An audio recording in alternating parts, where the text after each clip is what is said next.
So finally হয়ে গেল আমার আরেকটি বন্ধুর বিয়ে। এই ব্যাচেলার লাইফ থেকে বেরিয়ে আসার আনন্দে বন্ধু সবাইকে কি কি খাওয়ালো এবং কি কি অ্যারেঞ্জমেন্ট ছিল সেটাই তোমাদের সঙ্গে আজকে শেয়ার করতে চলেছি। So let's eat and finish. First of all চলে আসলাম ফুচকা সেকশনে ফুচকা ফিনিশ করতে, বাট এখানে অলরেডি ফিনিশ করা মানুষজন আসে, আর যারা আসে ভাই তাদের দেখে মনে হলো আমরা এই সেকশনে কিছুই পাবো না। তার জন্য মনটাকে একটু ঠান্ডা করে চলে আসলাম সামনের দিকে পকোড়া খেতে। তো এগুলো ছিল ভেজ পকোড়া, বেশ ভালোই লাগছিল খেতে, but at last we got a chance.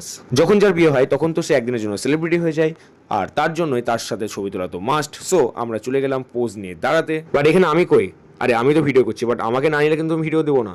তো এখানে গ্রুম এবং ব্রাইডের সঙ্গে একটি ছোট্ট ভিডিও শুট করবার পর চলে আসলাম পুরোপুরি আমাদের ডিনার সারতে।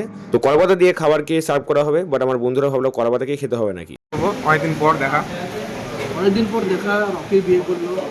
তো তুমি কবে বিয়েটা করবা? আমি তো করবো, কিন্তু তোর বিয়েটা দেখার জন্য অপেক্ষায় আছি। আমার বিয়েটা হবে, খুব শীঘ্রই হবে, মিনিমাম 2040-এ। আচ্ছা, তোর 2040-এ এই পৃথিবীতে হবে না নাকি? এর বিয়ে হবে না, এর বিয়ে হবে না, কোনো মতেই হবে না। আমি মেয়ে তো তোর আগে হয়ে যাবে, গ্যারান্টি দেখি না। চিকেনের আইটেম দিয়ে আমাদের খাওয়া স্টার্ট হলো, যেটা পিসটা অনেকটাই বড় ছিল অ্যান্ড খেতেও সুস্বাদু ছিল। বাকি আইটেমগুলি মেনু বেসিসে আমরা খেলাম এবং শেষ হলো এই আইসক্রিমটি দিয়ে। খাবারে ঠিকমতো স্যাটিসফ্যাকশন না আসায় গ্রুমের কাছে বন্ধু চাইতে লাগলো তাড়াতাড়ি টাকা দে, নইলে উপরে গিয়ে টাকা মেরে নিয়ে আসবো। এটা কি ভালো হবে? ভাড়া তাদের ভাড়া বসে আছে, নিচে দাঁড়িয়ে আছে।